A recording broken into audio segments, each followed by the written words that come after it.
Yan, lahat ng lumilipad guys, isasakay ko yan. Siguro nasa 10 yan. 10 o 12 ang isasakay natin dyan sa Concepcion Tarlac. Andito yung isa guys na nadali ng pusa. Ay, daga. Malaki kasi yung daga na yun, hindi ko lang natitsyempuan eh.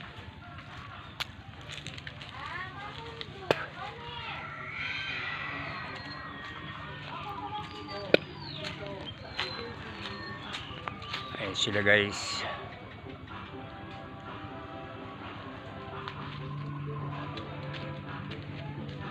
Magte-training na tayo.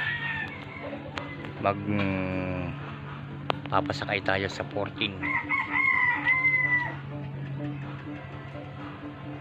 Kinukondisyon ko na yung mga yan guys.